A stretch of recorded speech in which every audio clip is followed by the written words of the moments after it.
Hello, everyone. Welcome to today's show. And if you're joining for the first time, this is part of our e-commerce series for which we meet every Wednesday at 5:30 p.m. Eastern. We pick one topic related to e-commerce, and we always have an expert panel that is willing to share their insights and wisdom. For today, we are going to be talking about very exciting topic. It may not sound very exciting when you think of minimum order quantity. Okay, how big of a deal it could be, but actually it's a big deal. And that's exactly what we are going to learn today through our stories. Before we do that, we are going to start with everybody's intros. And I am going to start with my intro. If you don't know me, I am Sam Gupta. I am principal at Elevate IQ. I have been in the ERP and e-commerce space for roughly 20 years. And minimum order quantity gives me a lot of trouble. So obviously, I have a lot of stories myself. As part of Elevate IQ, we are the independent ERP and digital transformation consulting firm. We help our clients with the ERP selection, contract negotiation, business process re-engineering, enterprise architecture, business architecture, as well as ERP implementation. On that note, I am going to move to Chris, if she can introduce herself. Yes, of course, Sam. Great to be here with everybody today. I am Chris Harrington, the president and COO of Gen Alpha Technologies. We are a SaaS software solution company. We do digital commerce for original equipment manufacturers and aftermarket organizations. And Sam, I struggle with MOQ as well. I think many of the customers I've worked with over my lifetime, including being in manufacturing myself, MOQ is just one of those things that is so unique by business and by product line that I think everybody has questions and comments and thoughts on this topic. So it should be a fun one. Thank you. And Chris, for today, my goal is going to be to find one person who feels comfortable around MOQ. Yes, we all need to know that person. Right? So I'm actually going to move to Laura. Laura, would you like to introduce yourself joining for the first time? Hi, everybody. My name is Laura Lai. I'm a director at New Gen Architects. We are a consulting firm who specializes in supply chain technologies, processes, all that fun stuff in terms of how you get something from point A to point B and the technology that you can use to get there. So a little bit about just my background. I am new to the space, but my background really, to Sam's point, is really on the S&OP side. My background is in a function called planning. So you can imagine that is the crux of what we're talking about today. So I'm really excited to be able to share some personal stories on my experience planning around MOQs and what I got out of that whole process. Yeah, and one of these days, hopefully I can figure out how to plan, to be honest. I just don't know how to plan. So thank you so much for being here, Laura. Okay, Steve, can I ask you to introduce yourself? Thank you, Sam. It's a pleasure to be here with Laura, Chris, and Juliette. Though we don't know what Juliette looks like yet. We'll figure that out in a moment. My name is Steve Rice. I am the founder of .com Jungle and the Globally Conscious Leader. I've been working with manufacturers for over 30 years, and we help companies make and implement wise technology choices. Sometimes we're working with the marketing team and developing HubSpot issues or APIs between websites and ERPs. Generally sit in the same place where CTOs and those types of folks sit. Some of our clients don't even have CTOs because we're there. So we end up working a lot with marketing teams and helping them understand their own pricing and the way things are boxed up and shipped out and stuff like that. So we do come across MOQ issues. And I think I might be a little more comfortable around it only because I try to get people not to freak out about it. They're like Chris said, there are a lot of different companies. Everybody's different. The math you can do is different. And my take is if you take it from the customer standpoint at the other end, you start asking them what they want, then you might actually you'll feel a little more comfortable about the numbers you arrive at because you'll be servicing them as well. So we'll talk about that as we move along. And I was really counting on Steve, to be honest. I knew that he would probably feel comfortable. So thank you so much for being there for me. Juliette, I know you are having challenges with your camera, but that's okay. If you are able to speak, I would love to get the introduction from you. Thank you, Sam, and hi, everybody. You can go on LinkedIn and you can see what I look like, but I definitely have problems with my camera. I, like Laura, I'm new to this team, and thank you, Sam, so much for inviting me. I'm the CIO and head of supply chain of a food and beverage company that essentially sells third-party brands in United States exclusively. So I deal with minimum order quantities from my supplier. So they basically put MOQs on us. And then we also calculate MOQs as far as our retail business, but particularly what I think is interesting is a direct-to-consumer and e-commerce business. And how do you calculate that, and what is the best way to get to the proper MOQ? So I'm excited to talk about all of this with all of you. And I am super excited to hear those stories as well, Juliette. People might perceive that you are a bit shy because you don't have your camera on, but you are not going to be shy with your story. So thank you so much for being here, Juliette. That is true. Thank you. Amazing. Love it. All right, guys. So if you are joining for the first time in the audience, make sure you guys comment, because we are going to be covering each of your questions and comments during the show. If we cannot get to them within time, our panelists will make sure that you get your answers. On that note, I am going to start with Chris with the first question. And that is going to be just setting the stage overall. If people don't know what minimum order quantity is, and to be honest, a lot of startups don't really know unless they are going to work with a vendor who is going to push them, hey, I cannot work with you because we have MOQ, and they are going to feel, okay, what the hell is that? So do you want to set the stage in terms of minimum order quantity and why it matters when you look at different perspectives, whether you are talking about e-commerce, manufacturers, there are going to be many different perspectives of the MOQ. Chris, over to you. Yeah, thanks for that, Sam. I think that if I were to sum up the biggest reason why it's important, starting with that, is that, for manufacturers and or suppliers, the right MOQ affects profitability. So they're thinking about profitability. If we go to the end user or customer, they're thinking about cost and the cost benefit analysis of how many they might have to purchase against the needs or the demand of what they really have. So if I can put this into practice as well, to just kind of walk through a scenario in the industries that I work with. So if you look at a manufacturer of a sweeper, so think about a sweeper unit that comes behind a parade. So, there's some horse droppings that happen at the parade. And behind this parade, there's the sweepers that clean things up on the road. So manufacturers manufacture those sweepers. So what happens with a sweeper is that the brushes are the consumable at the end of the sweeper that are actually doing the work of cleaning. Okay. Now, most sweeper manufacturers, they don't manufacture the brushes. They purchase the brushes from a supplier, and then they add them to the units before they leave the factory. Okay. And typically, because this is a consumable item, that supplier to the manufacturer will typically have an MOQ, like a pallet worth of brushes. That might mean thousands of brushes that will come in packages to the manufacturer, and they're going to add them to the number of units they're manufacturing in any given month or time period. We'll call it a month.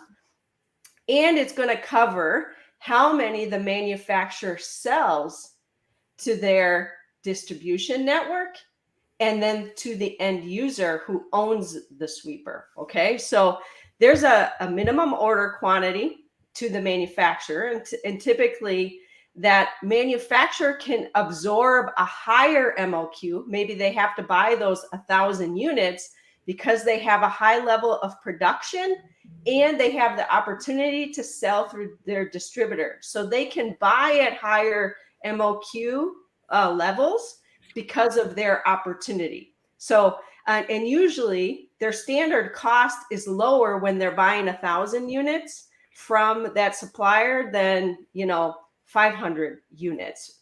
So they have an opportunity to manage their costs there as well. So that comes into the manufacturer. Now, when the manufacturer sells through distribution, because oftentimes they're selling to all the distributors in their network, those distributors typically can't buy because 1,000 units. So they don't go back to that supplier. They're coming back to the manufacturer who built the sweeper.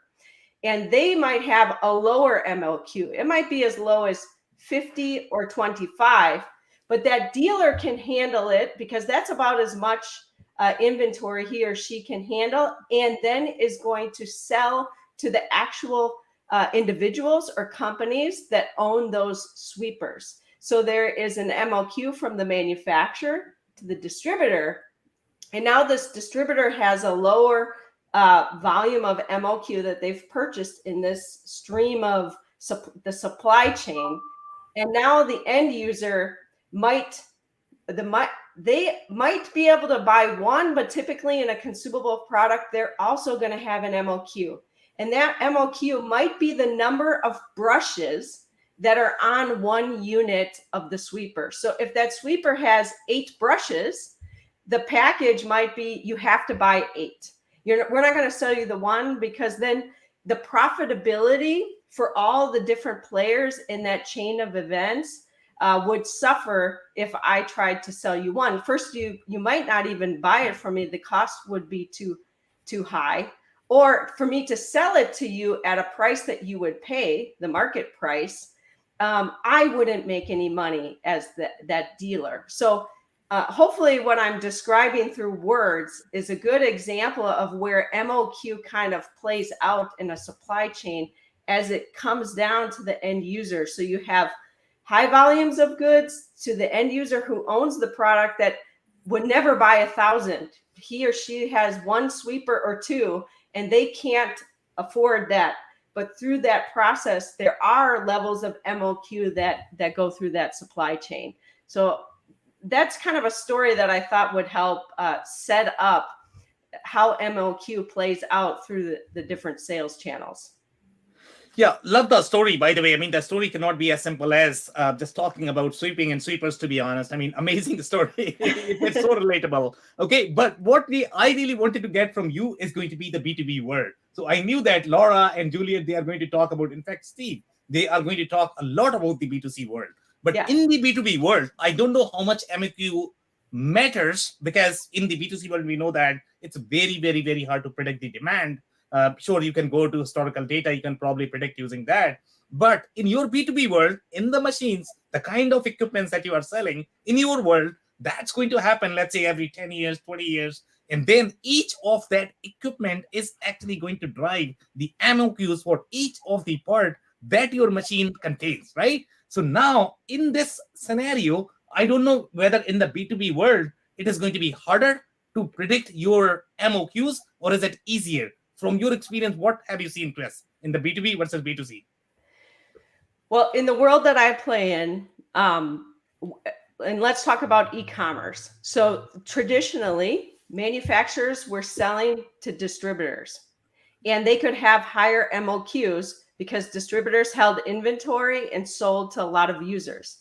Now, when the manufacturer has their own e-commerce site and they're opening up direct to the end user, the manufacturer does struggle with this because historically they've had the higher MOQ for their distributors. And now they have to think about what are my logistics and what are my overhead costs for the 8 versus selling the 25 or 50 or whatever it might be to your distributor. So yes, it does come up.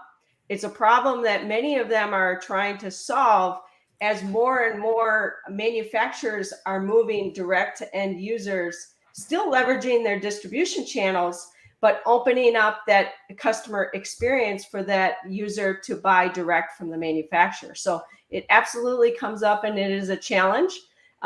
Calculations of what they've calculated in the past are now new because they have to think about the end user. So that's how I would describe it. Okay, amazing. Thank you so much, Chris, for those insights. So, Laura, I am actually going to come to you, and I think the sweeping story is going to be hard to beat, but I'm pretty sure you have a lot more stories to share. So, when you are thinking about the MOQ and the minimum order quantity, and I don't know if you're going to have anything to add there in terms of setting the stage, but from the planning perspective, in my experience, it's a nightmare. So, tell us why MOQ matters in your world, and what are the challenges that you have seen? Well, to kind of bring it back to just setting the stage for the MOQ, when you first brought up this topic, a number of questions came to my mind, and I went right back to my planner seat and was starting to think through what is the checklist of like, why are we trying to achieve this MOQ?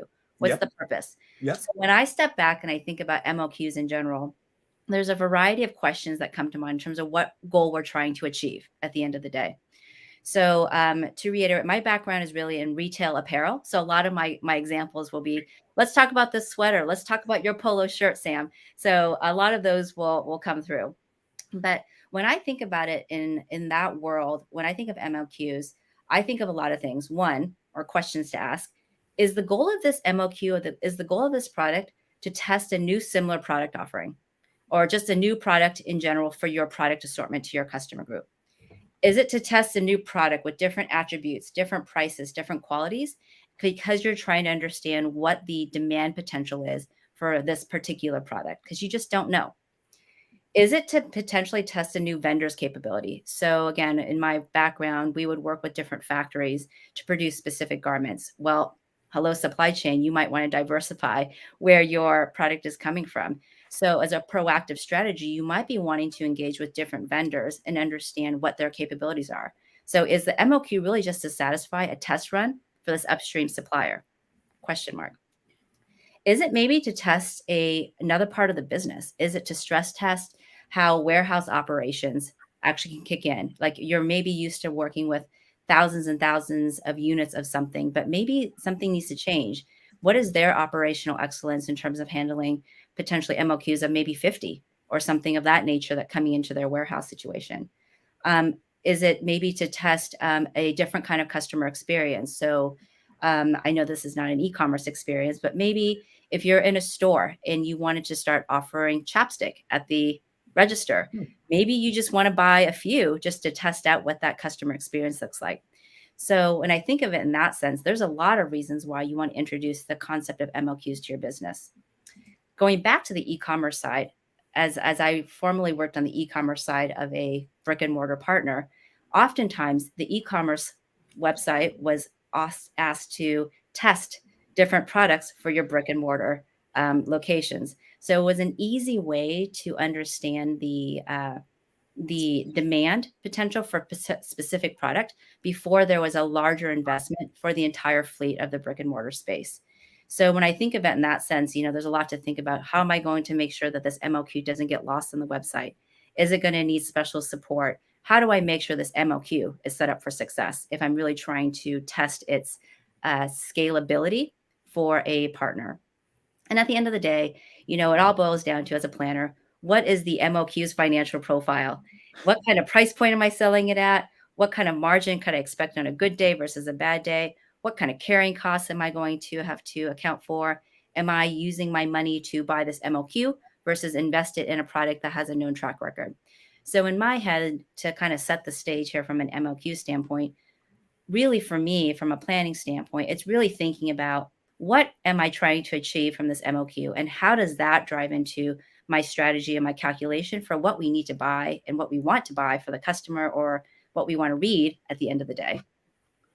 Love it. So I think there's going to be a little bit of tie here with respect to the chopstick story and the sweeping story, to be honest. So good job, Laura. With respect to story. Now, when you are breaking it down overall in terms of minimum order quantity, and you described a lot of different layers. So I am going to narrate a story from my perspective. So when I speak to a lot of different planners, especially in the SNOP community, some of them, they are going to recommend, if you are going to be testing at the product level, then what is going to happen is, that is just too detailed. So you should be testing at the category level, they are going to recommend. But we have also seen the problems with the other planners where, let's say, at the category level, you might be okay. but you are actually missing the white shirt that is in high demand. So I don't know how to manage the MOQ when you are going to be really detailed in the fashion world, in the apparel world, the world you come from. So what would be your recommendation when you are planning for MOQ? Would you plan at the category level? Would you plan at the item level? Or would you plan at the attribute level? Oh, it so depends, Sam, on the situation. Maybe I'll come up with a couple of different examples of why you might have a situation for both cases. Yeah. So one I think about is I'll use an example of an MOQ situation I had a few years back. Yeah. We used to work in menswear apparel. One of the products that we wanted to bring into the assortment was a sequin blazer, because why not, right? Now, so you would argue, well, I could plan at the total blazer category, and what is the actual like minimum order quantity of blazer demand that I want to bring in? You could look at it from that perspective, but when you think about the attribute of the sequin blazer, that's a completely different beast. So you might want to be looking at it from that standpoint at the item level and what the MOQ is from a manufacturing standpoint. What is the bare minimum factory run that a factory will provide for you in order to produce this sequin blazer? So oftentimes, part of the negotiations and the decision-making process is understanding what your supplier partners can actually do for you. What is truly their break even or lowest level of commitment they want to produce for you? So in the world of manufacturing, that really generally runs into a factory line situation, or how many hours they are willing to dedicate to producing this garment for you. And they will be able to come back and say, like, our MOQ from a labor and raw material standpoint would be at least 100 garments. So from that perspective, you are gathering a lot of pieces of information to determine what kind of MOQ decision-making you want to have and what that raw number is at the end of the day. Okay, amazing insight. Thank you so much, Laura, for that. So, Steve, I am actually going to come to you. So, let's say if you were to set the stage, and I don't know if you're going to have any better story, but it's going to be really hard to beat the sweeping as well as the chopstick story. But Steve always has amazing stories. So, I think he's going to have, slightly better, but we'll see how that goes. So, any stories, related to MOQ you want to set the stage related to MOQ? Well, like I chatted, there are a lot of reasons why you would have MOQs, or at least there are two general rules why you would have them. Yeah. Generally, I think most of us understand conceptually, like any listener here would know, like if they went to go buy letterhead or envelopes, the printing industry is one of those areas that has MOQs. And they have MOQs because it just takes time to set that up and everything's custom, right? But I think the challenge here for manufacturers is that my experience is most manufacturers think they need to have MOQs because they look around and they think everybody else has MOQs. And I don't think most of them actually need them.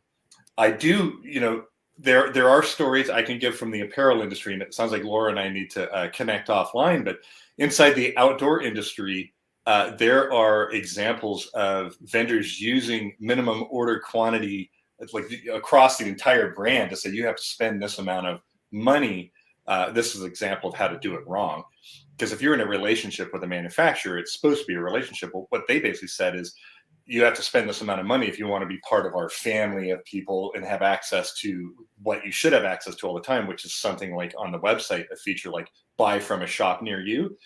I won't even name the company, but a couple of them have done it where they said, our minimum quantities are X. So if you're Bob's, fishing tackle or Ashton Outdoor Store, which I used to own, this actually happened to me, and you don't order enough, we're not going to put you on our map.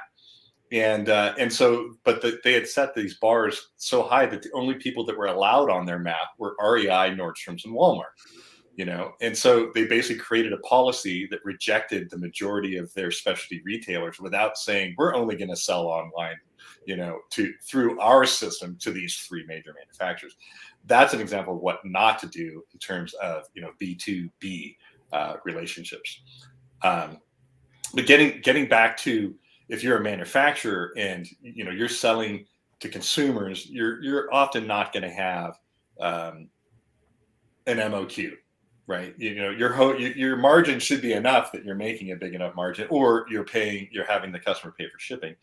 But if you're going B2B, my take is if you, as a manufacturer, one of the reasons you really want to do MOQs might not be for a total MOQ amount, but more for like an MOQ minimum quantity in batches, meaning you're going to go negotiate with UPS or USPS and find out what their box size is, where you can get the best rate sort of per volume. And you might try to figure out how many things can we put in that box. And you might say, we can put 4 and we can get a discounted rate. And so now it's not as much of MOQ as much as it is a minimum quantity order amount. So you can order 4, 8, 12, 16, or whatever. That's, I think, when I said that's why I don't stress out about it so much and I'm more comfortable with it. I think most manufacturers who are selling to retail stores should be thinking about it like that, because you're doing it for the customer experience. You're doing it to save them shipping. You're doing it to save you shipping, and you're not creating. If you're into the theory of constraints and you set up really high minimum order quantities when you shouldn't, you might actually be creating a huge cash flow problem for yourself, and you could run yourself out of business when you think you're doing the right thing by creating minimum order quantities. But if you create box quantities, everybody wins. So there you go. Very interesting insights and perspective. And I am probably going to have the follow-up question, the point that Chris mentioned related to the DTC, because you actually play in the DTC world. So she mentioned that, the whole game of MOQ is changing, because MOQ was slightly easier when you had to deal with 100 distributors. But now you are probably dealing with 1 million consumers, So how is the MOQ changing in your perspective when the manufacturers are, let's say, trying to go DTC? Steve? Well, sometimes it's going away entirely. For instance, I have a client who used to have MOQs for all of their dealers. One of their dealers was Cabela's, and Cabela's came back to them and said, look, we have you in all X number of our stores and we sell a ton and we order a ton, but we're tired of your MOQs because we want you to drop ship. So if you don't drop ship, which means we want your MOQ to be 1 now, they're saying you can trust us that we're going to still populate our stores with your products, but we're negotiating with you to make your MOQ 1 because we want you to drop ship for us. So there's a really good example of how, basically the entire world has changed. They know they're already shipping from their warehouses when they have it in stock, if they can, but they also know that sometimes they won't have it in stock, and they don't want to have an employee, say at the Springfield store, walk out onto the sales floor, grab a box, go in the back, box it up, because it's just inefficient. So there's an example of MOQ going away because it went the other direction. The retailer was like, hey, wait a second, I'm not going to do that, and the client was forced to comply. And there was a negotiation around pricing and drop ship fees and things like that to make it reasonable. But if you have a good relationship with your dealers, then you can do that.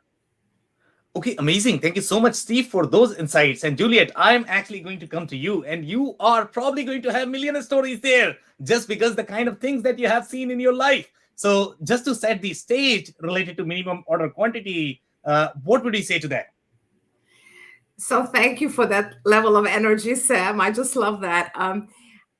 I think that very interesting and very detailed comments have been covered. What I want to bring to the table is sort of the company that I'm working with. We're in a lot of different channels. We're in the food service channel. We're in the retail channel. We're in the distributor channel. And we're also in the consumer channel. So when you think about how you sell your product in all those different channels, for retail and for distributor, you really don't have a minimum order quantity in terms of how we sell out. So again, I want to say sell out and also buy, right? There's minimum order quantities of buying, and then there's minimum order quantities on selling. And I'm going to talk about the selling side.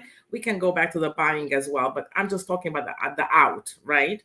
So for distributors and for retailers, we really didn't see issues with minimum order quantities because people were buying in pallets or in layers, and so that was never an issue. And don't forget, we're in the high-end food business, where we also have to consider expiration dates and the life of the product. So it's a little bit more complex. However, when you sell to the consumer, you really have to know sort of the turn of that product. So we really don't go to the consumer market. with those products that turn very, very well. We are, they have really good margins. And then the question is, how do you sell to the consumer? So you either do direct to consumer, or you go through Amazon, which is another option. And Amazon has two ways to sell. They have one way to sell through Vendor Central, where you literally sell your inventory from your company to Amazon. You sell it, so you sell in bulk, so there's no minimum order quantity, really. I mean, they do define it, but it's really not an issue. And then they price it to the consumer because they sell it. The Amazon Central model is I move my inventory into an Amazon place, but it's still my inventory, and I control the price to the consumer. So I can price it any way I want. And that is when, I go back to Steve's comment in terms of how we ship, in boxes, and also on the different platform, on the direct to consumer platform. It's very, very important to understand your shipping costs and at which point you break even, and then what is the demand and the supply. So what can you really price it at? And also what's the consumption of that product, right? So you have to look at all those factors. What is the consumption rate? How are you relative to your competitors? So you want to price it right, and then work backwards and see, what is your minimum order quantity required for you to at least break even or to make the margin. When I say break even, meaning you can make the margins that you want to make. So it's quite complex on the outgoing side. On the incoming side, for our food business, we really didn't have issues in terms of minimum order quantities, other than certain suppliers, because most of our product is coming from overseas. And so you can imagine that during the pandemic, there have been issues in procuring that material, in procuring pasta, in procuring whatever, right? All other foods that we bought, that there were issues. So, a very good supply chain strategy is to have more than one supplier. You always want to have a backup. And that's when your minimum order quantity issues come into play, because the question is really how much are you willing to buy of that particular SKU. So depending on the SKU and depending on the turns of the product, you may or may not have an issue. Most of our product was not an issue. Some of our product that had lower turns or they had thinner margins, those are the products where we had to consider if the supplier had MOQs, then we really had to kind of think about that and think about whether we want to have one vendor or more than one vendor, because we were already having difficulty meeting the MOQs. But it's more rare than it for us. It wasn't a big issue on the buying side. On the selling side, it is. Okay, very, very interesting insights here. And I'm glad that you are bringing the scenario about the incoming products and multiple vendors and the play of MOQs when you are going to have multiple vendors. So the follow-up question I'm going to have for you, and this is going to be slightly into the ERP world, in the supply chain world, when you are going to have multiple vendors for your SKU, and I don't know who is going to have negotiation power. My assumption is going to be there's going to be a little bit of play in terms of negotiation. Sometimes you might be working with very powerful vendors and you might not have a control on your MOQs. But let's say if you have your suppliers and 1, 2, 3, that the rank that you are maintaining, and they might have each of their MOQs. So now when the algorithm is going to kick in, when you are ordering something, typically you are going to go with your rank 1 vendor if you are trying to automate some of those rules. But based on MOQ, it might go to vendor number 1, vendor number 2, vendor number 3. So, yeah. Juliette, in your experience, have you seen any challenges there? Any best practices that you might be able to, provide overall the vendor ranking and the MOQs related to them? Yeah. So, the one example that I can think of is pasta, and we buy enriched pasta. So like I said, our products are high-end products. They go into Trader Joe's and Whole Foods. So they're the best. And so, we buy enriched pasta, and a lot of vendors and a lot of suppliers do not sell enriched pasta. So if you go to the supermarket, you should read the label and you should figure out what's enriched and what's not. And enriched is a lot healthier because it's got a lot more vitamins and so on. So we buy enriched pasta from Italy. Because most people do not buy enriched pasta, their production is mostly non-enriched pasta. So the enriched one is like special lines, a special production line. So now they have MOQs, right? So first of all, one comment I wanted to make is this business is very much a relationship business as well. So sometimes they will do things for you because of the relationship and because you've been with them for many years. The second issue is you may have enriched pasta, with spinach, with mushrooms, with whatever. So you may have, let's say, 12 SKUs you want that manufacturer to make for you.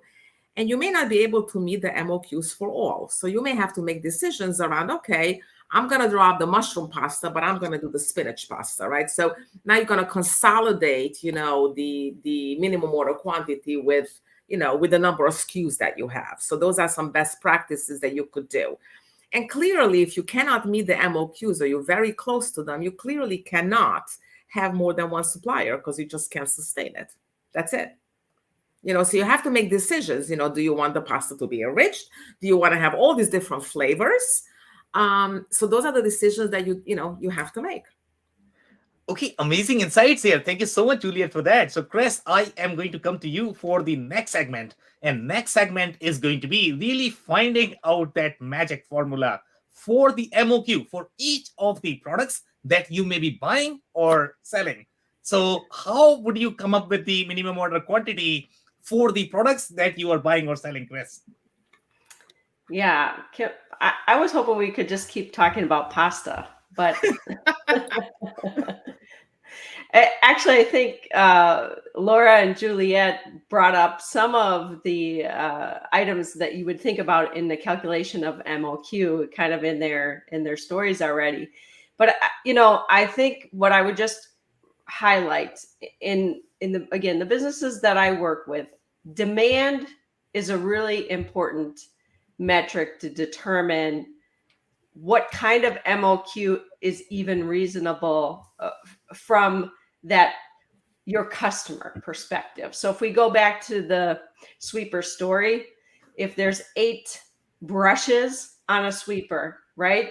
If I look at my demand, are they typically ordering 8, 16, 24?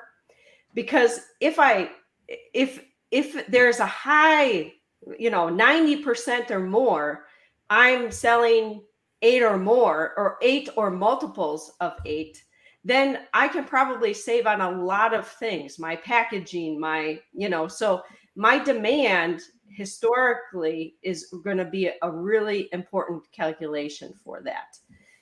Certainly cost to either produce or cost to purchase. So in the story I told, the manufacturer did not produce the brushes.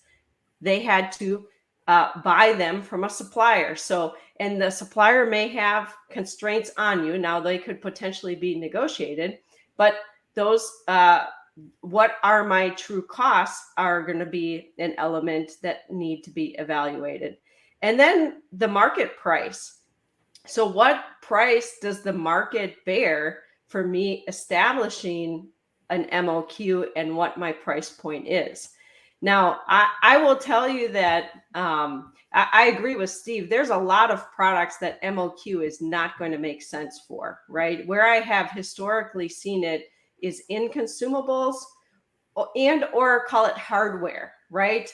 We as a manufacturer, we used to get these odd orders where somebody would order 2 bolts, right? And they'd want us to ship 2 bolts to them. And 2 bolts, the cost to package, get that ready, have our pick, pack, and ship. Let's just talk about the administrative overhead costs to sell 2 bolts.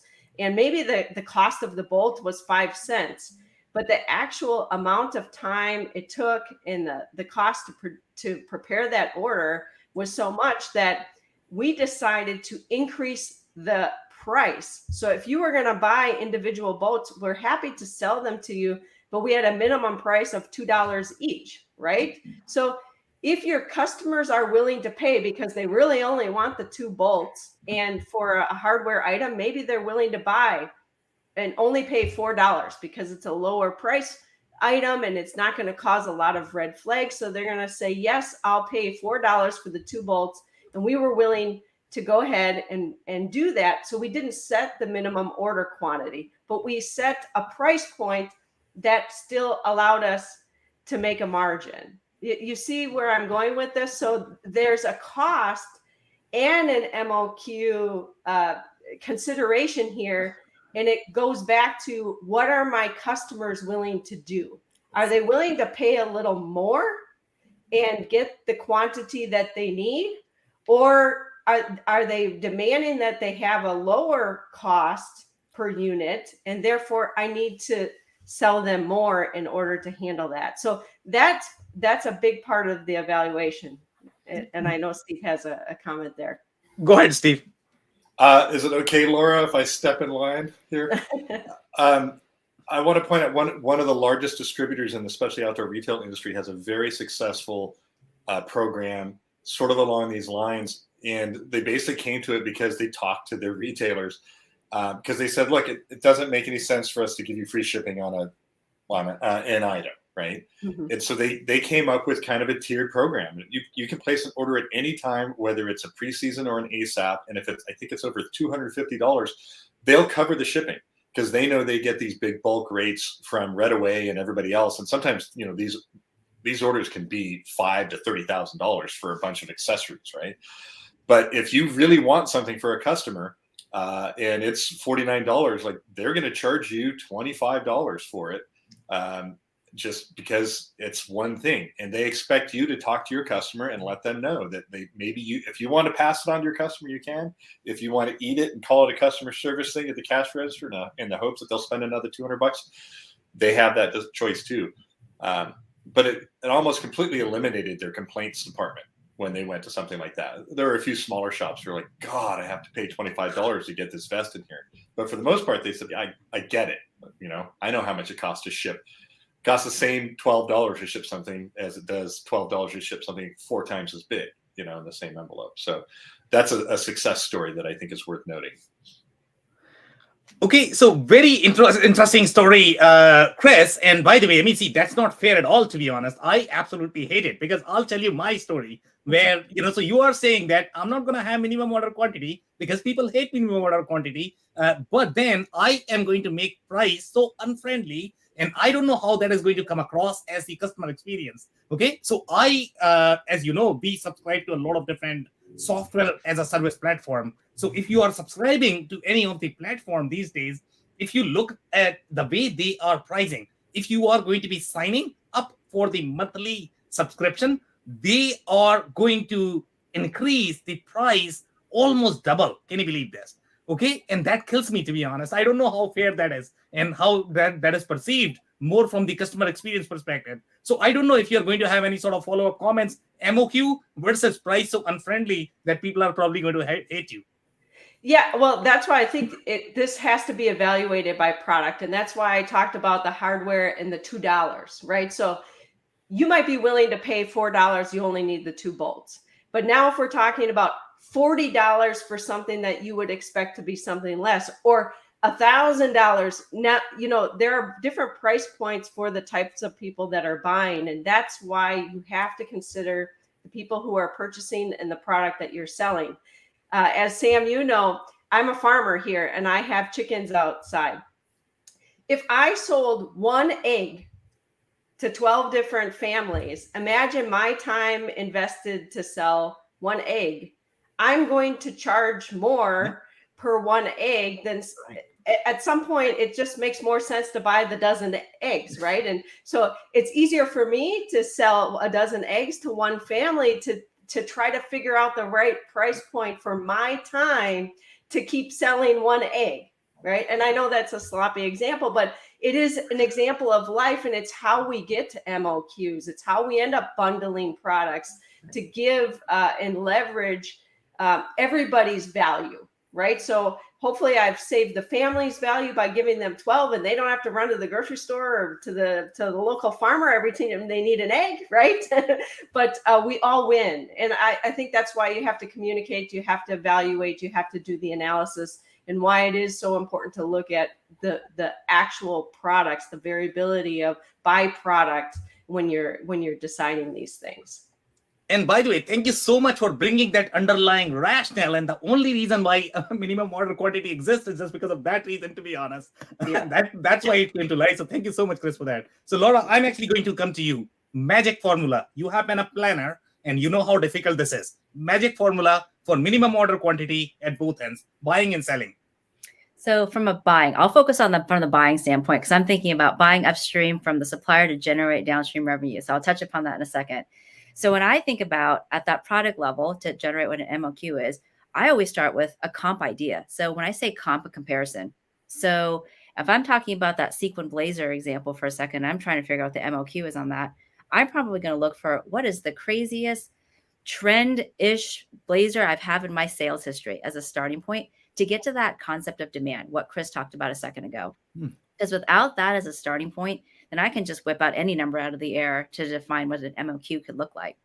So when I do that kind of research, I'm really looking at that product level comparison to understand what that baseline forecast could look like from a demand standpoint. Then, I'm thinking about, well, how long do I want to have this thing last for? Is this sequin blazer a seasonal situation? Do I want to have it for 6 months out of the year, or do I want this thing year round? So just as important as determining your quantities is like, how long do you want the stuff? How long do you want to invest in this stuff? What is your carrying cost? How much do you want to invest up front? Because you have a certain expectation of how long you want that product available for. So the next thing I do is I layer on some sort of time dimensionality. So what is the historical performance? I layer on some sort of time component. And specifically when it comes to things like supply chain, you have to consider in lead times. Like, am I going to be able to buy this product frequently because this product is readily available upstream at my suppliers or my vendors? Or is this like a one and done situation? So I better be really thoughtful about making sure that my calculation is right up front. And then from that standpoint, then I do some magical division to assume just kind of what sell-through rate I want. If I know what my demand is and I know how long I want this to sell for, then I'm saying like on a good day, I want to sell through about 90% of what I want to buy. So that leaves me with 10%, liquidation. So I have less of a risk, if you will, in terms of profitability and salability at the end of life. So then I also look through like, what is my tolerance on how long I want to sell this for and what my sell-through rate is. And voila, that's my number. Thinking about the sales side of it, that's when I really go back to like what Chris was saying in terms of the cost component and like what other levers you can have to help offset what that raw unit volume is. So if I come up with my magic number, it's 500 units of the sequin blazer, the supplier might say, hey, I can do it for you, but it's going to cost the company this much. And I'll start to, I'll consider that. And I will layer in things like, what is the ticketing strategy I want to do? What kind of margin am I willing to drop to or target to set that sales price at? So if I want to do a 50% margin on this product, and maybe the category is at a 60, but I want to test this product, I'm willing to give it a little bit of runway here. I will play with pricing to figure out how I offset this investment in this MOQ, even though it's costing the company a little bit more. So, I think about it in that sense of like time dimensionality, how much I want to be left with at the end of its life cycle. And just, what can I do from like a ticketing standpoint to make sure from a profitability standpoint, I'm not giving it all away because the investment from an MOQ standpoint did cost a little bit more upfront. Okay, and I love talking to planners because, I think you have had 500 KPIs there in 5-minute segments. And I don't know whether people are going to be familiar with, things like sell-through rate. Yeah. Do you want to explain what sell-through rate is, to be honest? Yeah. So, and in the very simplistic form, like if you buy 100 units of something, you want a 90% sell-through, you want to say I sold 90% of those units at full price. And maybe 10 of those units I have to discount or liquidate in some other form. So it's a I would say a goalpost on how you want to back into how much inventory you want to buy based off of an expected run rate or sales rate. So it's basically a way to control how many units you buy based off of these real life sort of expectations on weekly sales, length of time, et cetera. So you are layering in a lot of factors, but really from a math standpoint, it just becomes simple division on once you establish what those baseline expectations are. Love it. Thank you so much, Laura, for that. Steve, I'm actually going to come to you. The magical formula for minimum order quantity, buying or selling. I just have to say, I don't think there is one. Okay. I think if you're, the way I would put it, if you're a manufacturer, you want to maximize every sale that you make while maintaining a relationship and a business model that makes sense for your customers, and leave it at that.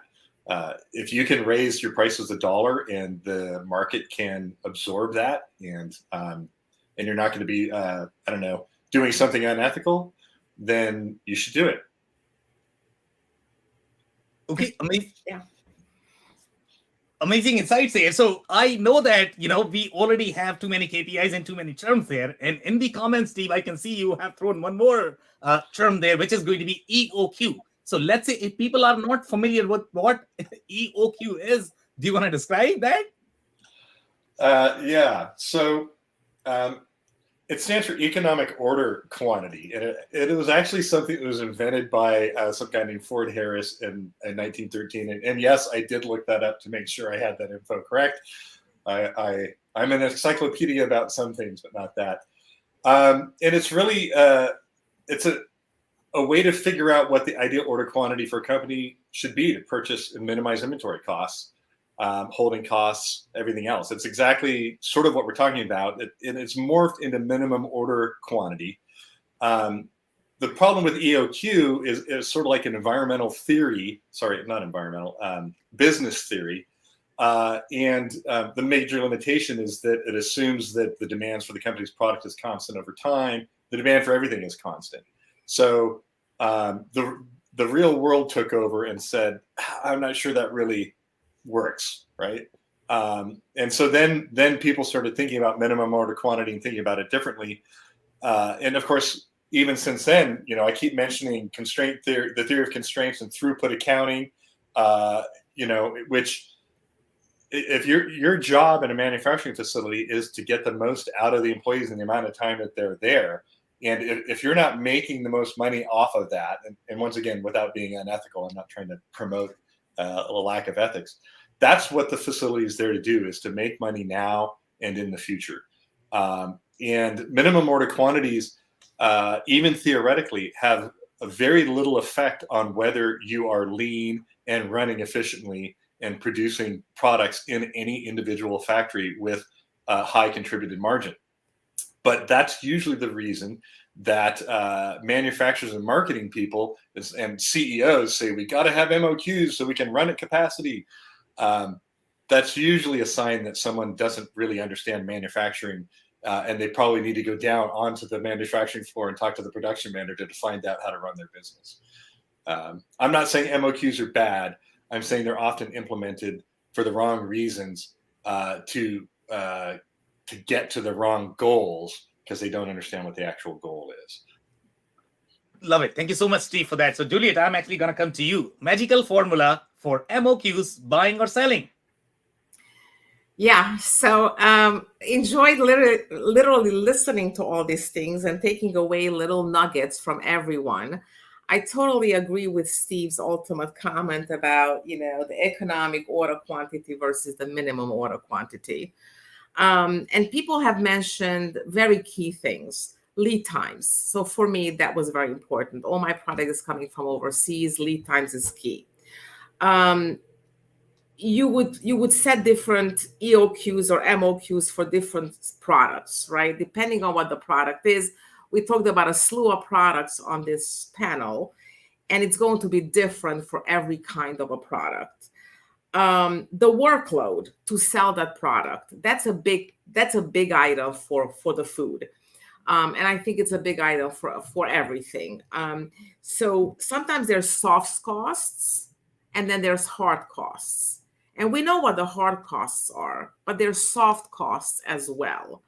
And so if it's not worth it for you to sell it, then you have to put a minimum order quantity. And in our situation in food, that was true for certain SKUs, certain products.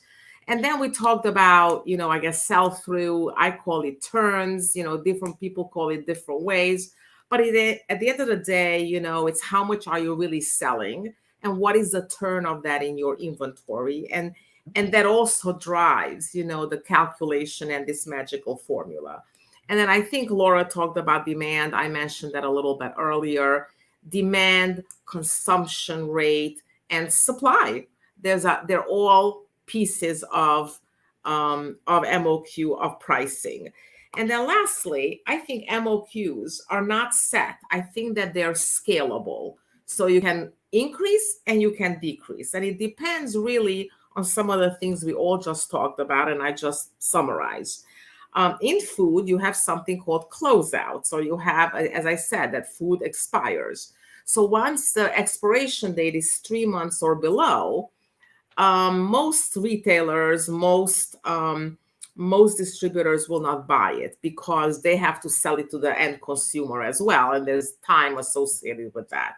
So, my MOQ is going to be smaller for those products that are coming close to what I call a closeout. So there's so many factors involved that you have to really look at. And I think, we all discussed different pieces of that because we all come from different industries. So, I just think it was a very interesting conversation. I took away a bunch of nuggets. Hopefully everybody else did as well. And again, Sam, thank you so much for having us and asking the magical question. There's no magical formula. Okay, amazing. So I am going to have quick follow-up question for you, Juliette, and that is going to be layering the lead time. So I don't know how many people really understand, how lead time really relate to MOQ. Do you want to quickly touch on that? Yes. So obviously, we're getting product from overseas and it takes a certain amount of time for that product to get here. So Laura being SNOP, and I also ran SNOP, you cannot forecast anything in the next 2 months because I can't affect it. So you can tell me you need product next month. I cannot get it for you because the ocean freight is 8 weeks. So it takes me 8 weeks to get it here, right? And so, when I know that something is 8 weeks or 12 weeks, or there's a risk in what I'm getting, I may want to bring in more. So for example, Trump put in some tariffs, if you remember. So the tariffs really increased, our cost. So how can I kind of avoid or delay those tariffs or those costs? I want to bring in more product. If I bring in more product, then I keep more inventory, but I'm going to have a better pricing. And so when the price goes up to the retailer or to the consumer, I make a better margin. All right, let's put it this way. I don't lose the margin. So, here the minimum order quantity, I will order a lot more than the minimum order quantity, right? So here's where the minimum order quantity is scalable. Okay, amazing. Thank you so much, Juliette, for that. So the only thing we can take right now is going to be closing advice. So Chris, just a couple of words. Any closing advice? Yeah, we want to be profitable. So we have to think about what will our customers bear? What does the market bear? And it's going to be a mix of price and volume. And that's what we have to really analyze. Love it. Thank you so much, Chris. Laura, just few words, closing advice. Yeah, I think just be really clear on what kind of MOQ you're going after. What are you trying to solve for? Because you can't solve for it all. So what is that one thing that you want to protect and solve for? What's the goal? Love it. Thank you so much, Laura. Steve, just few words, please. The goal is to make money now and in the future through contributed margin and throughput. Okay, amazing. Love it. Thank you so much, Steve. Juliette, just few words. What is the balance between sales and profitability? Love it. Thank you so much, guys. That's it for today. If you joined for the first time, this was part of our e-commerce series for which we meet every Wednesday at 5:30 p.m. Eastern. We pick one topic related to e-commerce. So we are going to be here with a new topic next week. So make sure you are not going to miss next week's show On that note, thanks everybody for your time and insights today. Thank you, Sam. Thank you, Thanks, Sam. Chris. Laura, Thank you. Juliette. Guys. I'm waving goodbye.